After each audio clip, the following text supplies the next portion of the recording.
Welcome. This is To Our Core with Katie Murray, and this is a place where we peel back our layers to uncover who we really are at our centre, at our core. And think of it as a chat with your bestie, the one who can make you laugh until your belly hurts, who is ridiculously unfiltered and will lovingly call you forward to help you cut through the noise and get real with yourself. Around here, nothing is off limits, and we are mixing this up with equal parts of humour and heart, so let's dive right in. Welcome back to Our Core with Katie Murray. And over the last few weeks, in recent episodes, we've been having some fairly honest conversations about why we do what we do, even when there's a part of us that absolutely knows better.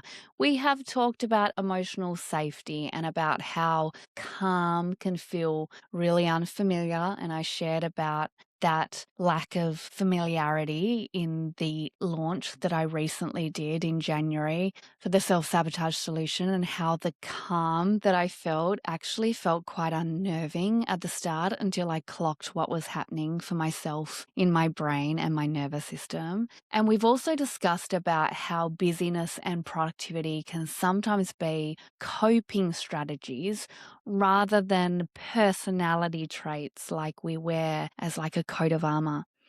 And so today I really want to slow down the conversation just enough to talk about something that I think that almost everyone struggles with. In fact, I know that everyone struggles with these things, yet very few people feel safe admitting them out loud, and that is the patterns that we adopt and run often unconsciously in our lives, the habits that we fall back into, the reactions that we repeat, even when we say, next time I'm going to be so much more regulated and I'm going to choose my response rather than reacting to the trigger.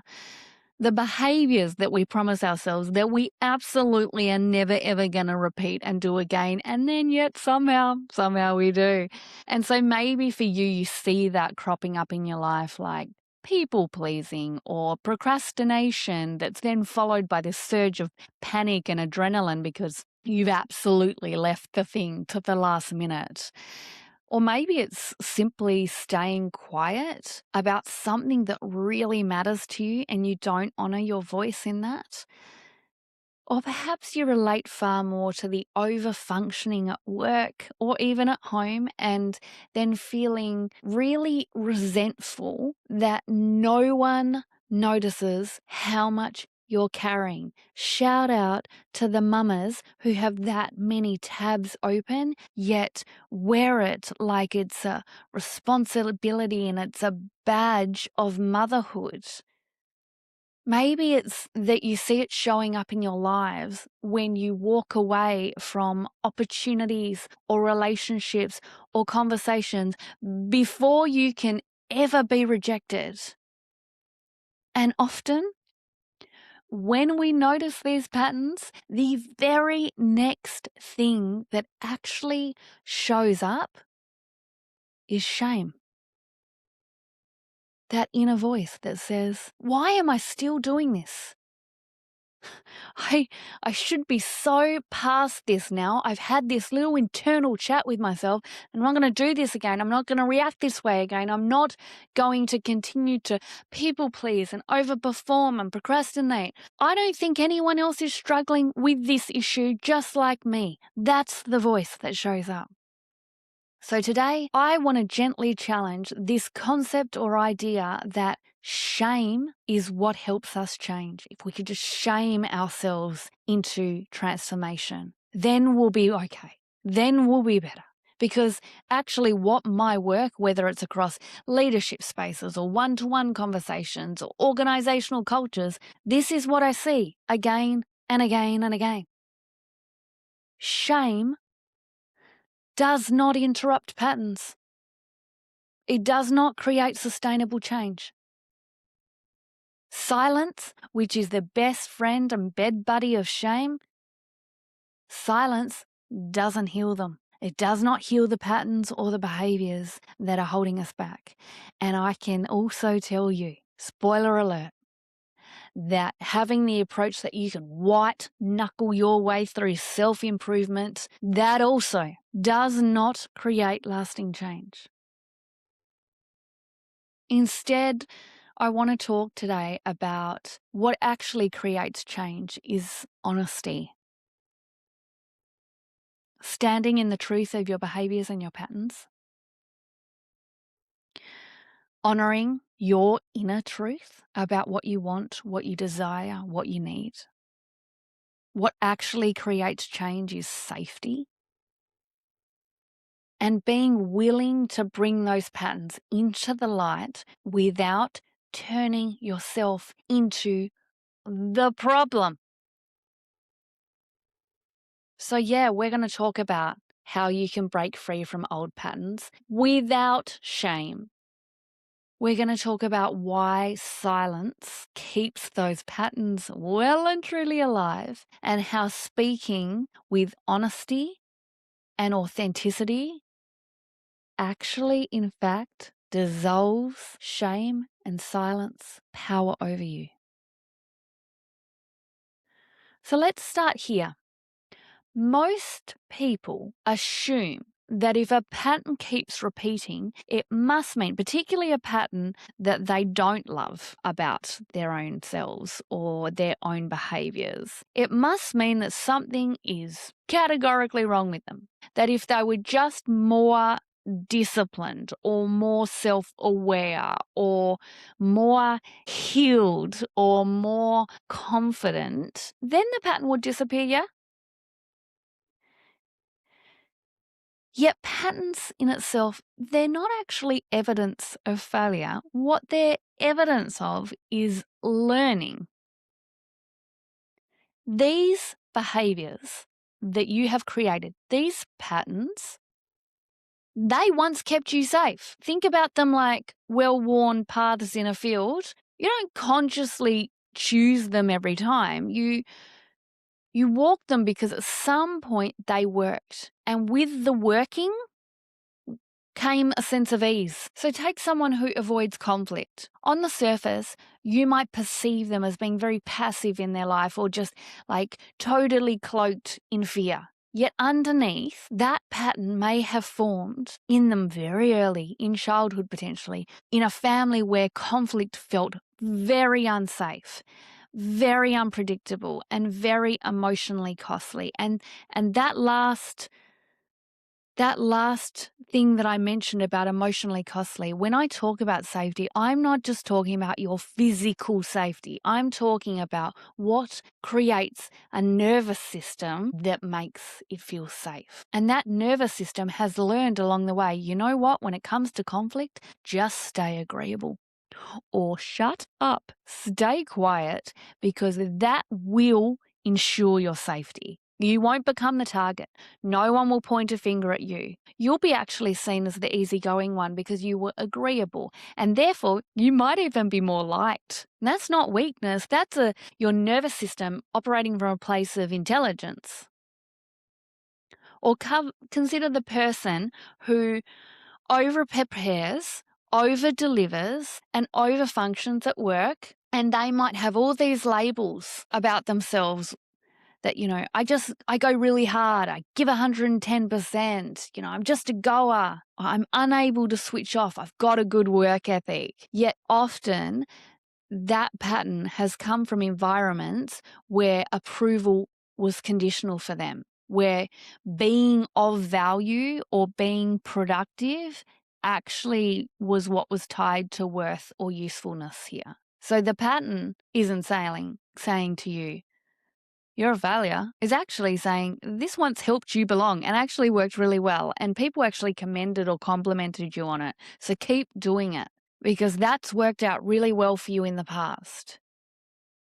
Until it didn't. And when we miss that distinction, that this is not about failure, this is about something that's worked for you in the past and something that was potentially a really effective strategy, when we miss past that and we jump straight to self-criticism, or what we're actually doing in that moment is we're strengthening the pattern, because Your nervous system, your brain, it does not respond well to judgment. It responds to threat or safety. And judgment in itself can feel like a massive threat. And so what it does is it digs in its heels and it goes, we're just going to keep repeating the same patterns because it's literally allowed us to survive. Don't worry about success. Survival is what we're about, and I'm going to keep you alive. Whether that's in the emotional sense, whether or not that's in the physical sense, it's operating from a place of protection, and I like to think with the best intentions. Yet here's where silence comes in. Shame thrives in silence. Shame grows when your patterns or your behaviours stay unspoken, unnamed, and instead they can hide behind competence or humour. Who's made themselves a butt of the joke before anyone else could? Because if I can just get ahead of them, then no one can hurt me. Or maybe it's just the brick wall of self-protection when you just answer someone's question about how you are with, I'm fine. Yeah, I'm fine. I see this constantly. The leader who feels like an absolute fraud but would never say it out loud. Instead, they come from this place of operating from a desire to overwork, to compensate, that little sense and pattern inside of themselves that's like, you do not belong here. They are going to one day catch you out, that you don't know as much as what they may think you know, or that you don't belong here. And they disguise it under work ethic, high performer, high achiever. And they're actually overworking themselves to compensate. Or maybe it's the parent who feels so entirely overwhelmed, yet there's a belief within them that if they admit, I'm struggling, I'm having a hard time at the moment, I don't feel like I'm on top of things in my own life, or I just feel flat and this is not the version of motherhood that I ever imagined for myself, that might mean that they're failing, that might open them up to judgment, that might have to make them rework their identity of what is a good mum or a good parent. Maybe you'll relate to being the partner who needs reassurance, yet you tell yourself that if you do seek it, you're just being so needy or so sensitive. And so you don't say anything. You don't ask for help. You don't ask for reassurance. And then you question why you feel so disconnected in your relationships, because silence actually convinces us that we are alone in our experience. And when we believe we're alone, the pattern feels personal, like this is us. This is just me against the world, struggling to keep my head up, and everyone else looks like they've got their shit together. It feels permanent. This is who I am, and it can feel shameful. Yet, the moment something is spoken in safety, with true honesty, you're going to find that something shifts. And it's not because it magically fixes the behavior, it's because it removes the isolation from it. I have literally watched people soften immediately when they realize, oh my God, I'm not alone in this. My first group coaching program that I just launched in January, I'm seeing it already. I'm seeing the collective group of women come together, and through their storytelling and their sharing about their experiences and their willingness to step forward with vulnerability and that honesty in the safety of that coaching program is allowing people to feel less alone. The comments were at the end of the very first coaching call was, I feel seen, I feel reassured, I feel grateful. One client even responded that as they were listening to the stories and the sharing from each of the other women in that program, it was like seeing a version of themselves in each one of them. Because what shame actually does is it says, do not let anyone see this. This behavior, this pattern, the way you think about yourself. Do not let anyone see this, because if they do, you know what? You might be rejected, you might be judged, you may be perceived as unworthy. Healing and growth, though, it actually says, let someone witness this without trying to fix it. And that was the exact frame that I started that coaching program from.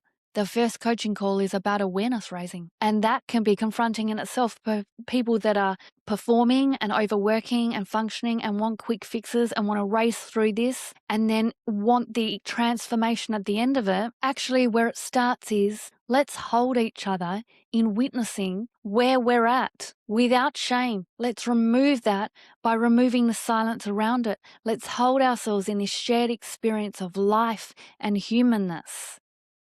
And we won't initially try and fix it like something is wrong with ourselves. And that is a very different experience. That creates safety.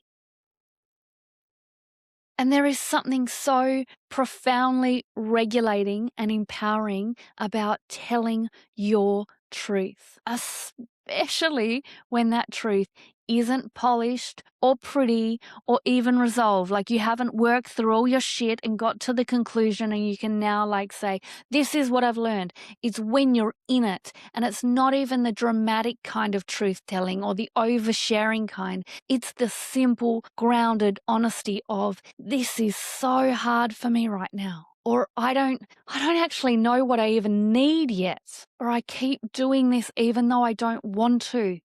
And allowing the space of those words to be spoken allows shame to lose its oxygen.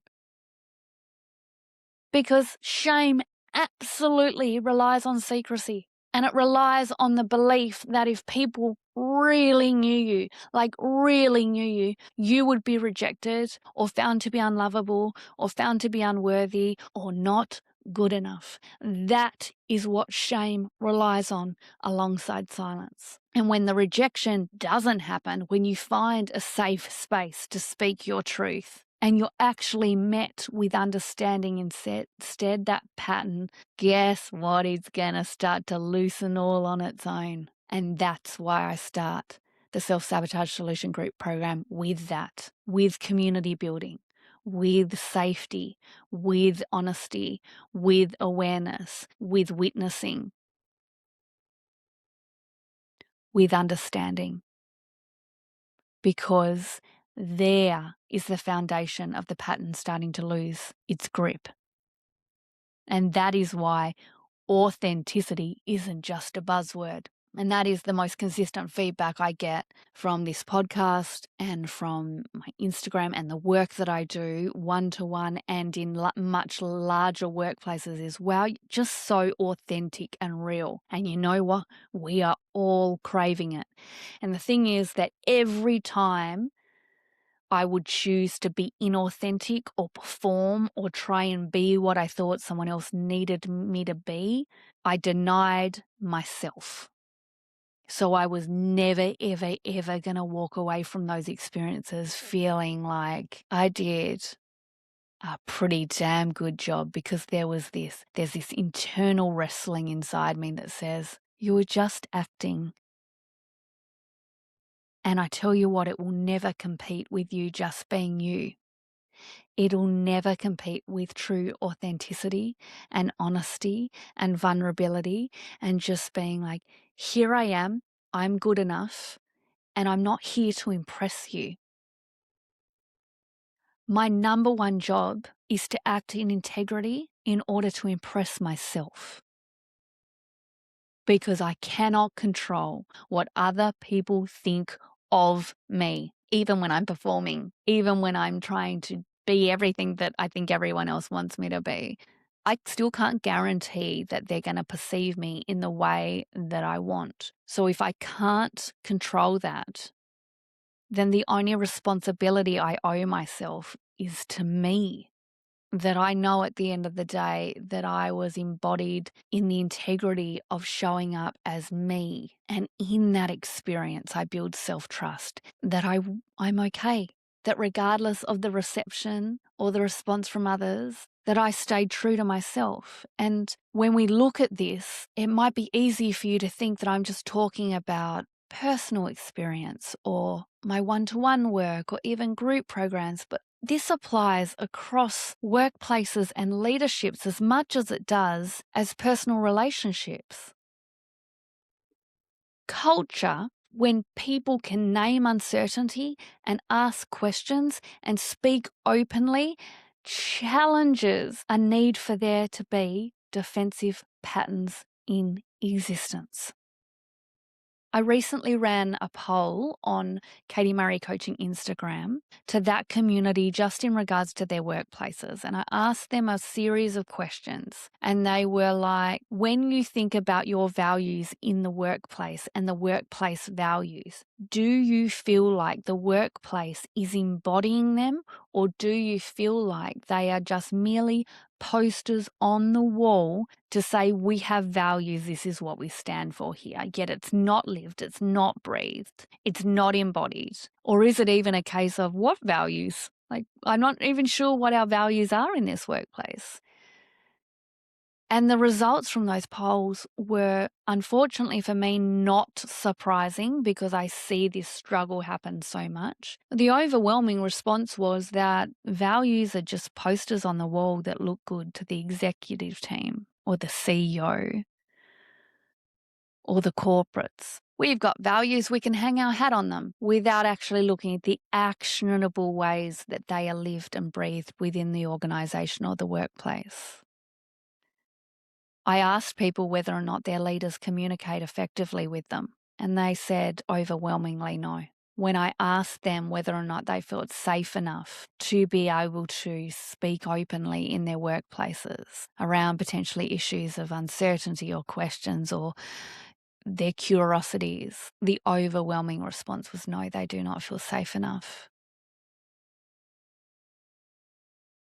This is where a lot of people spend the majority of their time, and they're saying, my workplace is not embodying values, or I don't even know what those values are in this workplace, what we stand for here. Leadership don't communicate effectively with us. And I also don't feel like I can speak my truth here. And we wonder why people dissociate in the workplace. We wonder why productivity drops. We wonder why there's burnout. We wonder why people leave.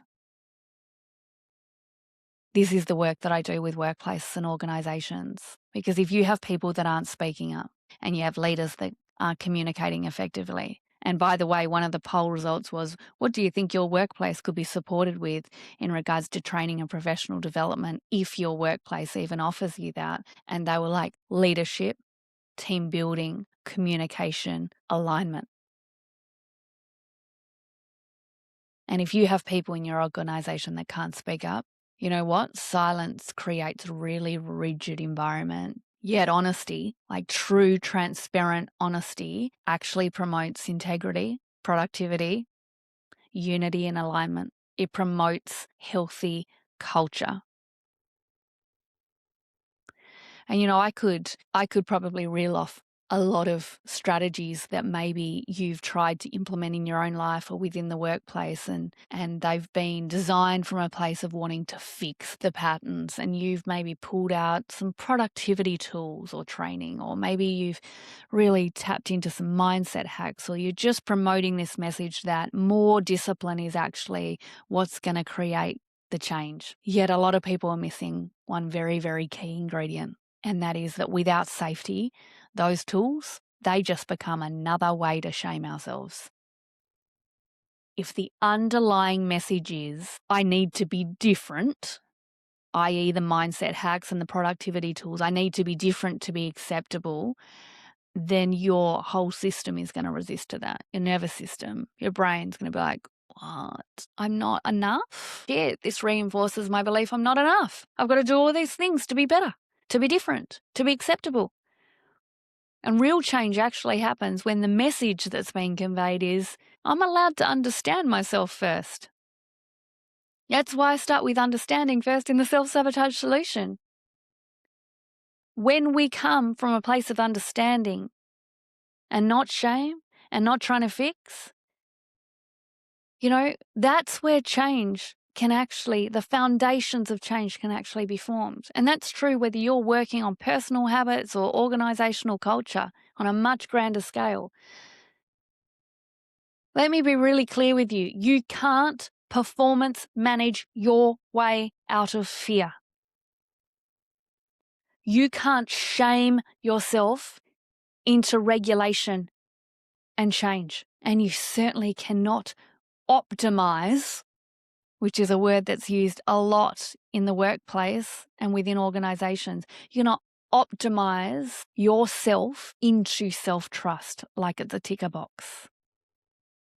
So if that's not the way that's going to be most supportive for creating real change, then what is, you may ask? So I'm going to offer a few approaches that refreshingly do not require you to be harsher or stricter or more disciplined with yourself. And that is to firstly name the pattern with neutrality.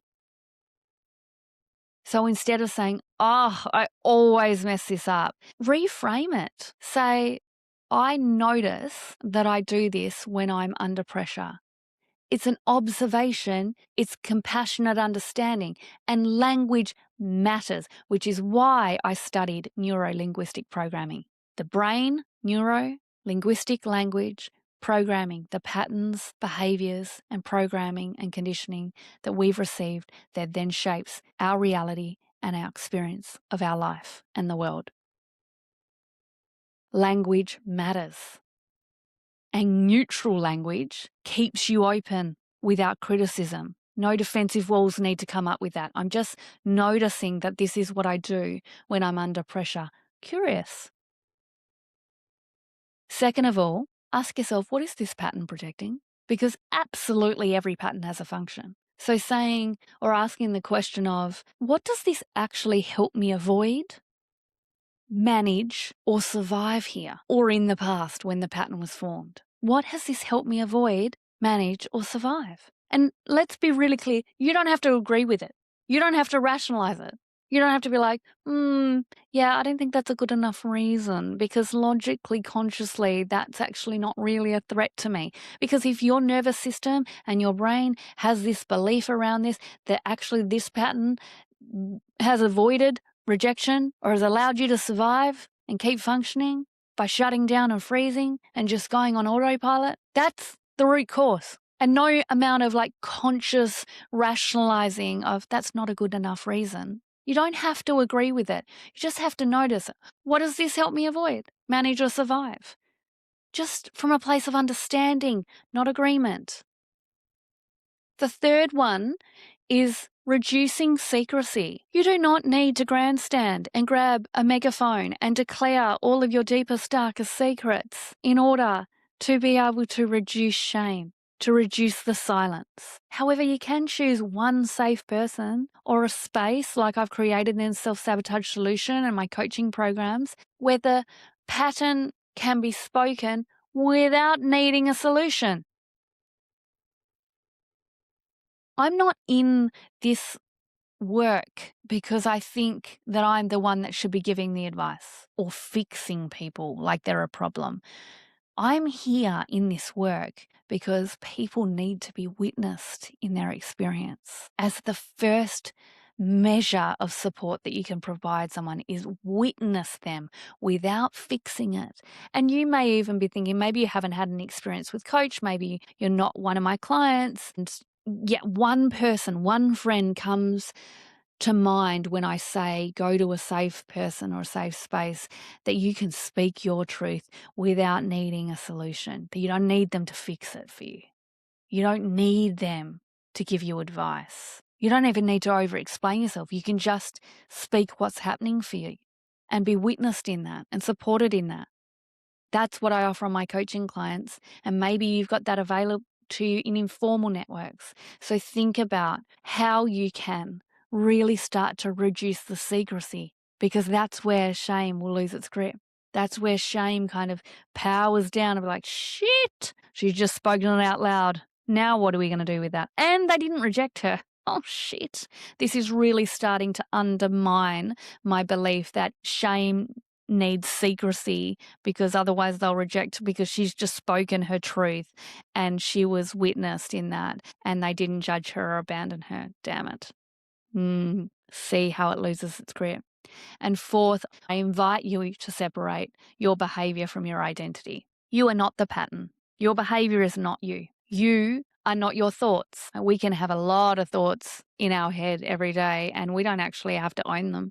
We can just have them and let them fly on past like a bird outside. Just let it keep going. We don't have to capture it and cage it. You can just have a thought. The same happens with our patterns and our behaviors and our responses and reactions. We can separate them from us as human beings and just acknowledge that we're the person who learned this strategy. We learned this pattern. And the thing that we know about our brain is it's neuroplastic, not in the Tupperware kind, but it's moldable. It can be changed. It's not rigid or steel-like. It's absolutely available to you to learn more, and your learning can be updated. And finally, understanding that change can be allowed to be incremental. Yes, I know it's a lot sexier and more appealing when we talk about dramatic breakthroughs and transformations. However, patterns and behaviors and reactions, they actually dissolve through consistency and safety and showing up in those small moments of honesty. Not, rather than just relying on this has to be a big grand declaration in order for me to have any movement in terms of change here. I think you can hear in my voice today how passionate and how easily this rolls off my tongue from a place of deep heart and passion for this work. Not just on the individual level either with my clients. I'm talking about systematically. I really care about this because whether I'm working one-to-one with someone, navigating change, or I'm facilitating conversations in leadership teams and organizations, the theme is the same.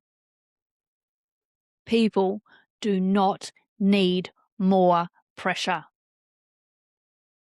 They need more safety. They need the language for what's actually happening beneath the surface. They need permission to be human while still being viewed as capable, while still believing with themselves that they are capable. Human and capable. It's the and both, not the either or. You can either be human or you can be capable. And both. If this conversation has resonated with you today and you are recognizing some patterns in yourself, please hear me when I say you don't need to navigate this alone. Whether you're interested in working one-to-one or whether or not through even bringing these conversations into your workplace or leadership teams or organizational culture, this is my jam. This is the space that I work in, helping people and systems move from silence to honesty, and with honesty comes really well-formed, grounded culture and values that people know, not just a poster on the wall that says we believe in respect and connection, etc. It allows people, the work that I do allows people to help from moving from shame to understanding, from being stuck in their patterns to actually creating the sustainable change in their life that they want.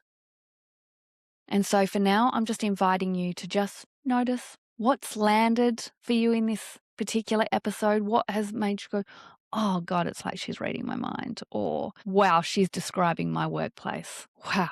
Just notice what feels familiar in that, and even notice what feels somewhat softened by this conversation, by me speaking my truth about what I see in the work that I do, my own personal experiences. Notice what's softened by reducing the silence around it through this episode of speaking it, and therefore has reduced the shame. And I just want to give you one more reminder that your patterns don't define you. They can instead just be simply places where the understanding that you're seeking about the why and the how, it's still waiting for you, it's still available to you. So thank you. Thank you so much for being here, and I can't wait to chat to you again next week. Thanks for spending time with me today on To Our Core. If something landed in your heart or gave you a much needed giggle, consider sharing it with a friend who also may need this as a timely reminder. And go on. You know you want to. Give me a 5-star review so that this podcast can land in the ears of many, many more people. Because remember that life is too short to stay on the surface. Keep living, loving and laughing all the way to your core. Go make life great. And if you want support around this, go to the show notes to find out more. Until next time, I'll meet you back here with more truth, laughter and a whole lot of heart.